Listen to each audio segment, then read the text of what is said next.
संस्था का मुख्य उद्देश्य है कि ऐसे जो महिला हैं, घरेलू महिला हैं, वो भी चाहती हैं कि घर में रह कुछ रोजगार करें, 2 पैसा अर्न करें, अपने घर परिवार को अच्छा से चलाएँ, उनका सहयोग करें। तो उनके लिए भी व्यवस्था बनाई गई है। आप लोग का जो संस्था है कितने जिलों में काम कर रही है?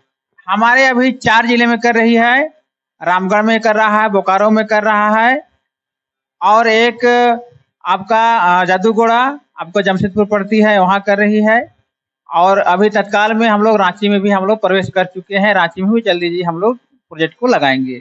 आज का हमारा बैठक का ध्येय था कि किस तरह से हम किसानों का एक समूह बनाएं और उस समूह के माध्यम से हम क्लस्टर में होते हुए उनके लिए तमाम एग्रीकल्चर के क्षेत्र में हो या फिर कल्याण विभाग के द्वारा बहुत सारी योजनाएं हैं, स्कीम्स हैं, उसको लाकर उनको हम बेनिफिटेड करें। और पूरा इंडिया लेवल में अभी हमारा सेंटर लगभग 44 सेंटर चल रही है।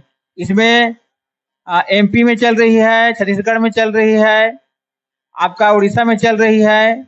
नमस्कार, मैं हूं मोनू कुमार। आज आदिवासी पाहन बाबा सेवा समिति पहाड़ी मंदिर रांची के प्रधान कार्यालय रवि स्टील में एक आम सभा का आयोजन किया गया है।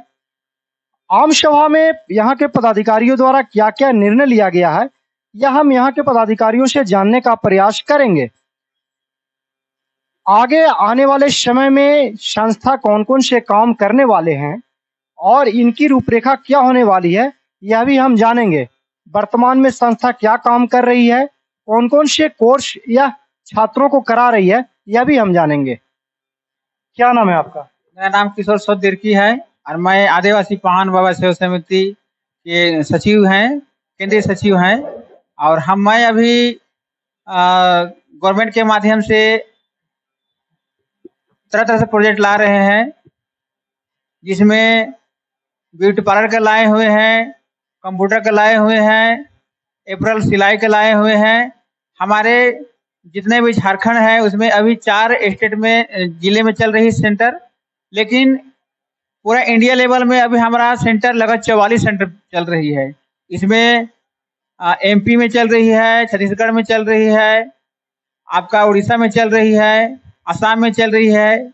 लेकिन हम चाहते हैं कि सभी जगह चल रही है, लेकिन हमारे झारखंड में बहुत कम सेंटर बना हुआ है।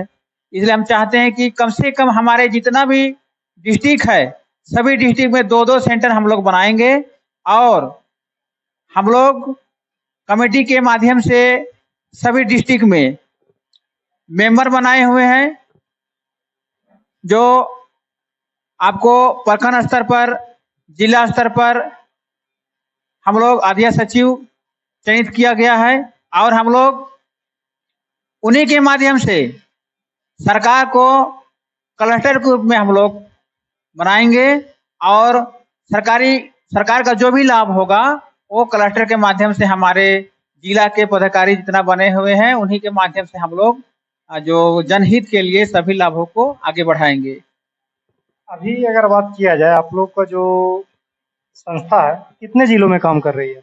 हमारे अभी 4 जिले में कर रही है, रामगढ़ में कर रहा है, बोकारो में कर रहा है और एक आपका जादूगोड़ा आपको जमशेदपुर पड़ती है, वहाँ कर रही है और अभी तत्काल में हम लोग रांची में भी हम लोग प्रवेश कर चुके हैं। रांची में भी जल्दी जी हम लोग प्रोजेक्ट को लगाएंगे। जो भी प्रशिक्षण लेने आएंगे, वैसे प्रशिक्षणार्थी जो हैं उन्हें क्या सरकार से कौन कौन से सुविधा दिया जाएगा?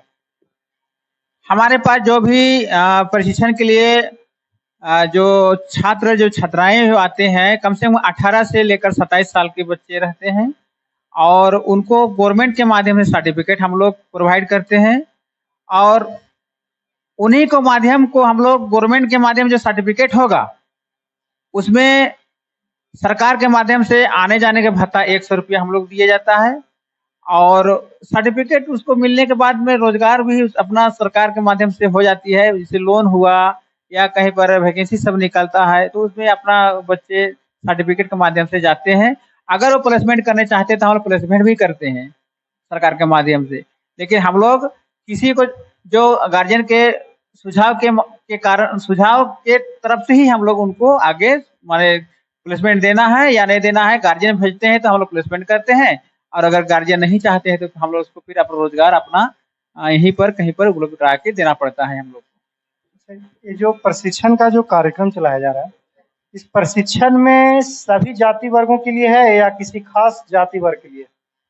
सर हम लोग का कोई जात नहीं होता है, क्योंकि हमारे संस्था जात को नहीं देखती है। जात हमारे दो ही जात है, एक जात है हमारे अमीर जात है और एक जात हमारे सबसे गरीब जात होते हैं। गरीब जात को हम लोग सहयोग करते हैं और अमीर से ही हम लोग सलाह लेते हैं कि आप गरीब को कैसे आगे बढ़ाएंगे कि गरीब हम लोग बढ़ सकता है, और हम लोग को आगे बढ़ने के लिए इसको प्रयास हम लोग करते हैं। हमारा कहना है कि ये जो स्कीम जो आप लोग प्रशिक्षण देने का काम करेंगे, ये सभी वर्गों के लिए है या सिर्फ ओबीसी, एससी या एसटी? ये सभी वर्ग के लिए है, एक वर्ग के लिए नहीं है, ये सभी के लिए है, सभी जात के लिए हम कोई लोग भी प्रशिक्षण ले सकते हैं। जी जी। क्या पद हुआ संस्था में आपका? हमारे संस्था में सर मैं केंद्रीय सचिव हुए, आदिवासी पाहन बाबा सेवा समिति के केंद्रीय सचिव हैं, और पूरा स्टेट और जो सेंट्रल में मैं ही देखता हूँ जो भी वर्क होती है उसका।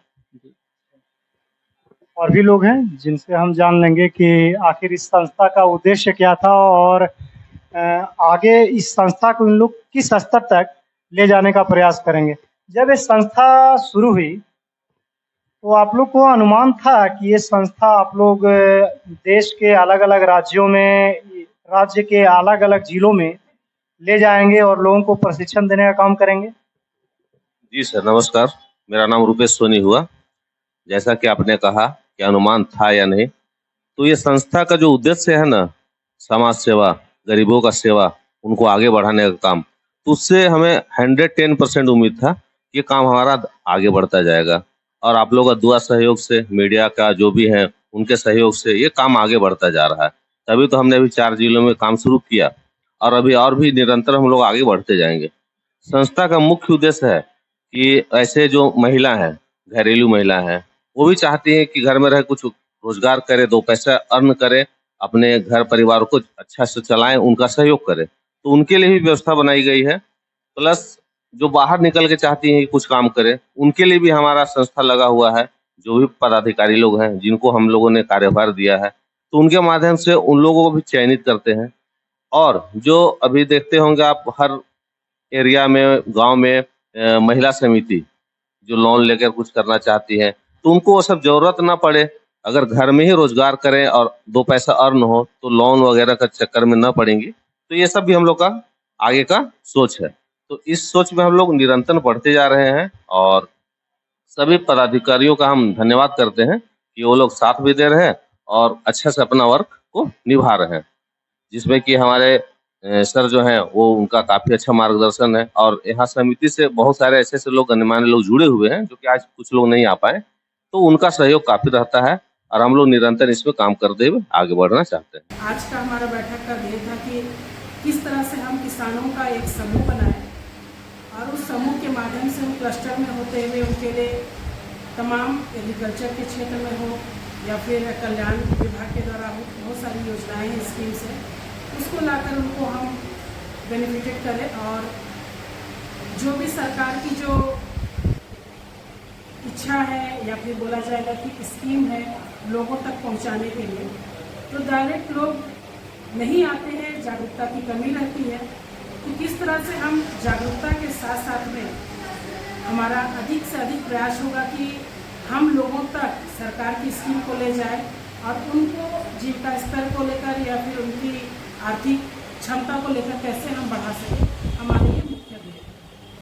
पहाड़ी बाबा पाहन सेवा समिति के ये जो सभी पदाधिकारी लोग जो आज बैठक में बैठे थे कि किस प्रकार से संस्था को आगे बढ़ाया जाए और जो भी कार्यक्रम है उसको किस दिशा में आगे ले जाना है और राज्य के अलग अलग हिस्सों में किस प्रकार से सेंटर को बढ़ाना है, इस पर आज ये लोग विचार विमर्श कर रहे थे। तब तक के लिए धन्यवाद।